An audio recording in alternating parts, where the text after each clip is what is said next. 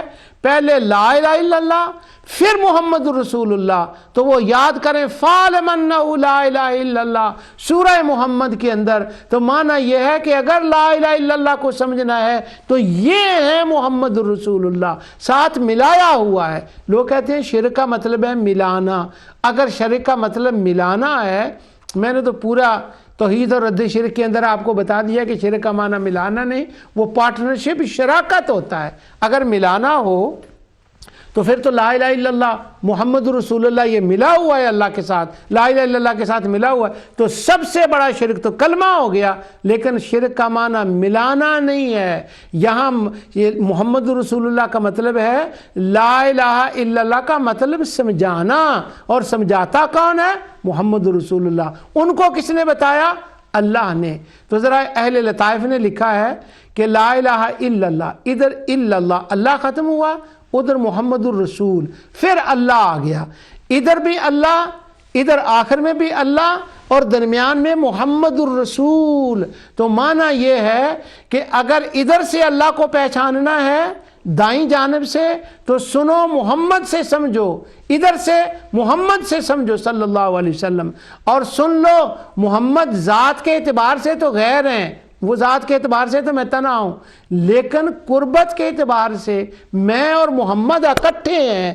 اگر کسی نے ان پر حملہ کرنے کی کوشش کی، ان کی گستاخی کی کوشش کی، تو سن لو لا الہ الا اللہ محمد رسول اللہ، ادھر بھی ان کی میں حفاظت کرتا ہوں، ادھر بھی میں ان کی حفاظت کرتا ہوں، اس جہان میں بھی میں ان کے رتبوں کو بلند کرتا ہوں، اور اگلے جہان میں بھی میں ان کے رتبوں کو بلند کروں گا۔ تو لا الہ الا اللہ محمد رسول اللہ کا اتنا پکا جوڑ ہے کہ لا الہ الا اللہ سمجھ ہی نہیں آتا محمد رسول اللہ صلی اللہ علیہ وسلم کے بغیر۔ اور حافظ ابن تیمیہ نے کہہ دیا کہ یہ جو ہے نا محمد رسول اللہ یا انبیاء اولیاء، انبیاء کا واسطہ، یہ پکا شرک بنتا ہے، نعوذ باللہ من ذالک، یہ عبادت بنتی ہے۔ اب عبادت کے موضوع پر میں آپ کو آگے بتاؤں گا۔ تو اب میں نے آپ کو بتانا تھا کہ لا الہ الا اللہ کا معنی، تو پہلا اس کا مسئلہ یہ ہے کہ یہ رسول اللہ صلی اللہ علیہ وسلم اس کو سمجھاتے ہیں۔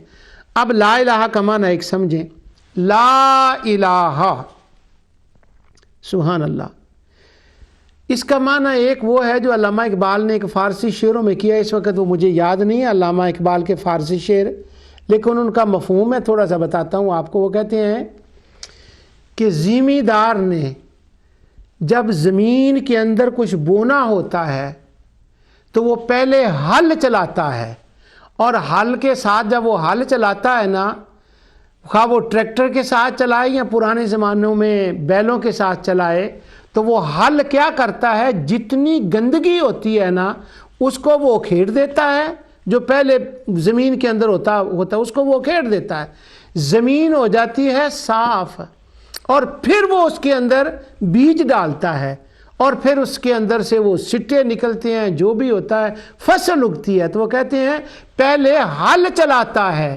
پھر وہ بیج بوجھتا ہے۔ تو علامہ فرماتے ہیں لا الہ کو یوں سمجھو کہ یہ ہل چلایا گیا تھا سرزمین عرب کے اندر۔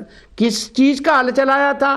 جب یہ کہا نا لا الہ، تو لات پہ ہل چل گیا، منات پہ چل گیا، اصاف پہ چل گیا، نائلہ پہ چل گیا، حبل پہ چل گیا۔ جب لا الہ کے ساتھ ان کے ٹکڑے کر دیے نا، ان کا حل چلا گیا تو دل کی زمین صاف ہو گئی، وہاں سے حبل بھی نکل گیا، اصاف بھی نکل گئی، اصاف بھی نکل گیا، نائلہ بھی نکل گئی، لات بھی گئی، عزا بھی گئی، منات بھی گئی۔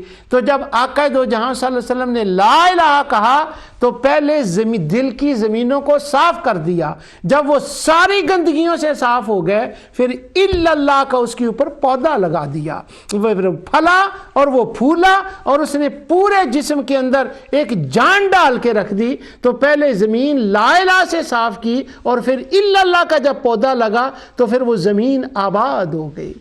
غالباً شاید حضرت سخی سلطان باؤ رحمۃ اللہ تعالی علیہ کا وہ دن رات ہم شعر سنتے ہیں، الف اللہ چمبے دی بوٹی مرشد من میرے وچ لائی ہو، اس کا معنی بھی شاید یہ بنتا ہے کہ جب لا الہ کا حل چلا تو پھر ایک پودا اللہ کا مرشد نے اندر لگا دیا اور پھر وہ اس نے ہر جگہ خوشبو پھیلا دی۔ تو لا الہ الا اللہ کا معنی یہ ہو گیا کہ پھر وہ کہنے لگا اس جہان کو بنانے والا بھی وہ ایک ہے، چلانے والا بھی وہ ایک ہے، رزق دینے والا بھی وہی ہے، مجھے سب کچھ اسی نے دیا ہے۔ تو وہ اس کے اندر وہ بوٹی نے مشک مچا دیا، اب وہ لا الہ الا اللہ لا الہ الا اللہ کہتا پھر رہا ہے۔ وہ کہتا ہے نہ لات نہ منات نہ عزا نہ اصاف نہ نائلہ نہ نفس، کچھ نہیں ہے، یہ لا الہ ہے، تو سب وہ لا الہ الا اللہ ہے۔ تو علامہ اقبال نے اور صوفیہ نے اس کو اس طرح سے سمجھایا ہے۔ ایک اور مثال علامہ اقبال نے دی ہے، وہ کہتے ہیں حضرت ابراہیم علیہ السلام نے تیشہ لیا یا ہتھوڑا لیا، تمام اصنام کو لا الہ سے طے نیس کر دیا، ان کو ختم کر دیا، اور پھر بر ربکم قال بر ربکم رب السماوات والارض الذی فطرہن وانا علی ذالکم من الشاہدین۔ پھر اللہ کی ربوبیت الا اللہ کی انہوں نے دعوت دی۔ تو یعنی لا الہ کا مطلب ہے بتوں کا انکار، لا الہ کا مطلب ہے جنوں کا انکار، لا الہ کا مطلب ہے لات کا انکار، منات کا انکار، عزا کا انکار۔ جب بندہ ان سب کا انکار کرتا ہے تو وہ اللہ کو مانتا ہے۔ تو ہم کائنات کے اندر جو اہل سنت و جماعت مسلمان الحمدللہ رہتے ہیں، ہم لا الہ الا اللہ پڑھتے ہیں، مانتے ہیں، اعتقاد ہے، ہم کسی کو نہ حاکم مانتے ہیں اللہ تعالیٰ کے سوا، حقیقی حاکم کی میں بات کر رہا ہوں، عطائی کی اور بات ہے، حقیقی حاکم نہ اللہ کے سوا کسی کو مانتے ہیں، نہ کائنات کو چلانے والا، وہ صرف اللہ ہی کو مانتے ہیں۔ اور ہم نے یہ سیکھا کہاں سے ہے؟ محمد الرسول اللہ۔ اب جب ہم نے مدینے والے سے یہ سیکھا، آقا سے سیکھا، تو لا الہ پہلے جتنی تخریب کاریاں دہشت گردیاں ہیں نا، ہم لا الہ سے اس کو صاف کرتے ہیں اور پھر الا اللہ کی دعوت دے کر امن قائم کرتے ہیں۔ تو یعنی لا الہ الا اللہ پڑھنے کا معنی ایک یہ بنے گا کہ کوئی تخریب کاری نہیں ہے، وہ جو قوتیں دہشت گردی پڑھاتی ہیں سکھاتی ہیں، ہم ان قوتوں کو نہیں مانتے، ہم ان تعلیموں کو نہیں مانتے۔ لا الہ الا اللہ، فقط اللہ سبحانہ و تعالی ہے۔ سبحان اللہ۔ علامہ اقبال کا وہ شعر تو لکھا ہوا مجھے یاد آ گیا، کہتے ہیں صنم کدہ جہاں ہے، صنم کدہ جہاں اور مرد حق ہے خلیل، یہ نکتہ وہ ہے جو پوشیدہ لا الہ میں ہے۔ ہاں وہ دوسرا شعر بھی لکھا ہوا ہے تو میں نے اس کی طرف غور نہیں کیا۔ تو یعنی لا الہ الا اللہ کا یہ مطلب ہے کہ پہلے نہیں اور پھر ہاں، اس کو نفی و اثبات بھی کہتے ہیں۔ اور اس کا یہ لا الہ کا قرآن کریم میں جب ہم اس کو مختلف مقامات پر لا الہ کو پڑھتے ہیں، اب میں ایک دو مقام آپ کو قرآن کریم کے بتاتا ہوں کہ لا الہ کا مطلب کیا ہے۔ ہمیں جو مطلب بتایا جاتا ہے معبود بس، اور وہ اس کے پیچھے ایک خاص معنی ہوتا ہے، کیا کیا جائے۔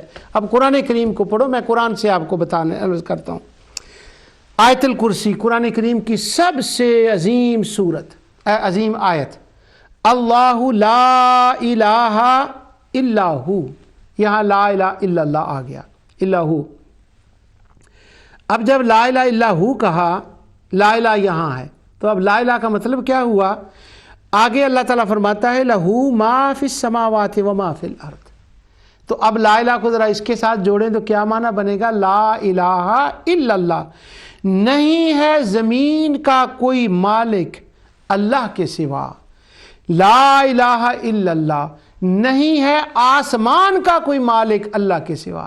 آپ نے تو حد کر دی کہ آپ نے اس کو محدود کر دیا ہے، اس کے اندر ایک مختص کر دیا، محدود کر دیا۔ عبادت اس کا رزلٹ ہے، اس کا نتیجہ ہے، اور ہر جگہ یہ۔ اب میں اس کا نتیجہ بما نتیجہ کس کا ترجمہ کرتا ہوں، لا الہ الا ہو لہو ما فی السماوات و ما فی الارض، نہیں ہے کوئی مالک آسمان کا، نہیں ہے کوئی مالک زمین کا، ولا یحیطون بشیء من علمہ الا بما یعلم ما بین ایدیہم وما خلفہم، اللہ ہی نہیں ہے کوئی اللہ کے سوا جاننے والا اس پوری کائنات کو ذاتی طور پر، نہ آگے نہ پیچھے، سب کچھ وہی جانتا ہے۔ ولا یعود حفظہما، نہیں ہے کوئی زمین و آسمان کی حفاظت فرمانے والا اس کے سوا۔ تو لا الہ کا معنی کیا نکلا، نہیں ہے کائنات کا کوئی مالک، لا الہ الا اللہ، اللہ کے سوا نہیں ہے کوئی اس کائنات کو سنبھالنے والا مگر اللہ، نہیں ہے اس کائنات کو کوئی جاننے والا مگر اللہ۔ تو لا الہ الا اللہ کو تو یہاں عبادت کی بات تو نہیں ہو رہی۔ اب یوں کہیں، نہیں ہے اللہ کے سوا کوئی مالک زمین آسمان کا، اور نہ کوئی اللہ کے سوا اس کو جاننے والا، نہ اس کو سنبھالنے والا، وہی علیم ہے، ولی ہے، وہی عظیم ہے، وہ عظمتیں کسی کی نہیں ہیں، لا الہ الا۔ اب جب یہ سارے کمالات اللہ میں ہیں تو میں عبادت بھی اس کی کرتا ہوں، تو یہ تو بطور رزلٹ آیا ہے لا الہ۔ اور وہ جو انہوں نے کہا ہے کہ وہ خالق اور مدبر تو وہ مانتے ہی نہیں تھے، رازق تو ان کو وہ مانتے ہی نہیں تھے۔ اب آیت الکرسی کے اندر دیکھیں، اگر وہ مانتے نہیں تھے تو رد کس کا کیا جا رہا ہے؟ یہ کیوں اتنی لا الہ الا اللہ کی باتیں اللہ تعالیٰ نے قرآن کریم اس کے اندر بیان فرمائی ہیں؟ اب جہاں سے میں نے یہ آیت پڑھی تھی لا الہ الا اللہ کی، یہ ہے سورہ صافات۔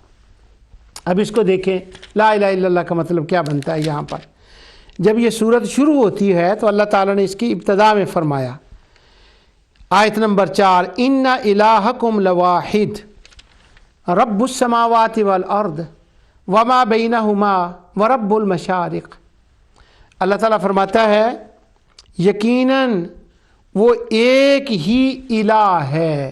اب میں اس کا معنی الہ کر رہا ہوں، لیکن جو میرے سامنے ترجمہ ہے حافظ محمد جونہ گڑھی کا، اس میں معبود ہے۔ یعنی یہ نہیں میں کہہ رہا کہ معبود غلط ہے، لیکن جس اعتبار سے معبود کیا جاتا ہے نا وہ غلط ہے، کہ الہ کوئی ہو ہی نہیں سکتا جب تک اس کو رازق، مالک، مدبر، عالم وہ نہ مانا جائے، جیسے آیت الکرسی میں پڑھایا ہوں۔ ان الہکم لواحد، وہ ایک معبود ہے۔ وہ ایک معبود کیوں ہے؟ اب اس کی تفسیر آگے سنیے۔ رب السماوات والارض، کیونکہ آسمان اور زمینوں کی کائنات جتنی ہے، رب کا معنی پیدا کرنے والا اور چلانے والا، جتنی مخلوق ہے تو وہ رب نے پیدا کی ہے، اور جو کچھ ان کے درمیان میں ہے اس کا بھی وہی رب ہے۔ ورب المشارق، اور جتنے مشرق ہیں ان سب کا رب بھی وہ ہے۔ اب ذرا دیکھیں، مشرقوں کا رب بھی وہ پیدا کرنے والا اور چلانے والا، زمین کا رب پیدا کرنے والا، چلانے والا وہ، جو کچھ ان کے درمیان میں ہے ان کا وہ۔ جب ہر ایک چیز کا مالک، مدبر، خالق وہ ہے تو اس کا ترجمہ کیا ہوا؟ ان الہکم لواحد۔ اب معبود ترجمہ کریں کہ وہی عبادت کے لائق ہے۔ کیوں عبادت کے لائق ہے؟ کہ وہ خالق، مدبر سب چیزوں کا وہ ہے۔ یعنی صافات کی ابتدا اس طرح سے شروع ہوئی ہے۔ آگے پھر اللہ تعالیٰ نے قیامت کا ذکر فرمایا کہ میں مرنے کے بعد دوبارہ لوگوں کو زندہ کروں گا۔ اب قیامت کے دوبارہ زندہ کرنے کے بعد، قیامت لانے کے بعد، پھر اللہ تعالیٰ نے نبی کریم صلی اللہ علیہ وسلم کی جو دعوت تھی اس کو بیان فرمایا۔ اب پیچھے سے ذرا ان آیتوں کو آپ یاد رکھیں۔ اب یہاں آئیں، فرمایا انہم کانوا اذا قیل لہم لا الہ الا اللہ، جب ان سے کہا جاتا ہے نا کہ اللہ کے سوا کوئی معبود نہیں تو یہ سرکشی کرتے تھے۔ یہ وہ قیامت کی بات ہے، ان سے جب وہ سوال جواب ہوں گے۔ اب ان کو کہا جاتا ہے لا الہ الا اللہ کہو، وہ کہتے ہیں نہیں، وہ تکبر کرتے ہیں، سرکشی کرتے ہیں کہ نہیں کرتے۔ اب اس کا معنی سرکشی یا تکبر ہے یا دوسری بات ہے، وہ دونوں معنی میں آپ کے سامنے کرتا ہوں۔ اب اگر جب پیچھے سے سورت کو پڑھیں تو لا الہ الا اللہ تک آئیں تو کیا اس کا معنی فقط معبود بنے گا؟ تاکہ وہ معبود کا کیوں کرتے ہیں یہ میں اگلے پروگرام میں بھی ابھی بتاؤں گا کہ یہ زور اس پر اتنا کیوں ہے۔ کچھ تو میں نے بتایا اور کچھ اگلے پروگرام میں بتاؤں گا۔ مشرقوں کا رب وہ، مغربوں کا رب وہ، زمین و آسمان کا مالک ہو، جب ہر چیز اس کے قبضہ و قدرت میں ہے تو پھر ہم عبادت کسی اور کی کیوں کریں؟ تو اب رب اور الہ لازم و ملزوم ہو گئے کہ الہ وہ ہے جو رب ہے اور رب وہ ہے جو الہ ہے۔ تو یعنی الہ کا معنی سورہ صافات کے اندر اللہ عز و جل نے یہ بیان فرمایا ہے کہ جو ہر چیز کا مالک رازق ہے، اور یہی بات اللہ تعالیٰ نے آیت الکرسی میں بیان فرمائی۔ اب قرآن کریم کا ایک مقام میں اور آپ کو بتاتا ہوں کہ الہ کا مطلب کیا ہے۔ یہ سورہ نحل ہے۔ سبحان اللہ، قرآن کی ساری صورتیں کمال صورتیں ہیں، لیکن مسئلہ توحید جو حقیقی توحید ہے اس کو سمجھنے کے لیے یہ کمال صورت ہے۔ جیسے سورہ انعام ہے، سورہ نحل ہے، سورہ صافات ہے، بڑا کھول کے مثالوں کے ساتھ اس کے اندر مسئلے کو بیان کیا گیا ہے۔ اور نحل تو شہد کی مکھی کو کہتے ہیں، تو اس کے اندر وہ مکھی نے ایک بات سمجھائی ہے اور مکھی کی مثال دے کے اللہ نے سمجھائی ہے۔ پیچھے تھا کہ وہ توحید کا مسئلہ بہت سے لوگوں کو، یمن والوں کو ہد نے سمجھایا ہے، اور اگر اس پوری صورت کو پڑھیں تو مکھی نے یہ مسئلہ سمجھایا ہے۔ اور میں بڑا حیران ہوتا ہوں کہ شہد کی مکھی سمجھ جائے وَأَوْحَىٰ إِلَىٰ رَبُّكَ إِلَى النَّحْلِ، وہ ربوبیت کو مانتی تھی، اس کے رب نے اس کو سمجھایا ہے۔ وہ شہد کی مکھی تو یہ سمجھ جائے کہ جو رب ہوتا ہے وہی الہ ہوتا ہے اور جو الہ ہے وہی رب ہے۔ وہ ربوبیت الوہیت کو مکھی سمجھ جائے، خود سمجھ جائے۔ اور پھر مجھے بڑا افسوس آتا ہے، آپ کو بھی آنا چاہیے، بڑا افسوس ہے کہ اگر یہ سمجھ جائے مکھی اور ہد سمجھے تو حافظ ابن تیمیہ نہ سمجھے، ناصر الدین البانی نہ سمجھے، ابو بکر الجزائری نہ سمجھے، حافظ صلاح الدین یوسف نہ سمجھے۔ یہ کتاب میرے ہاتھ میں حافظ صلاح الدین یوسف صاحب کی، ترجمہ بھی ان کا ہے۔ اس کا نام کا ہے توحید اور شرک، کتاب کا نام ہے توحید اور شرک۔ اور جب وہ یہ اس کے معنی لکھتے ہیں الہ کے تو وہ کہتے ہیں الہ لا الہ حق، نہیں ہے کوئی معبود برحق الا اللہ مگر یہ اللہ۔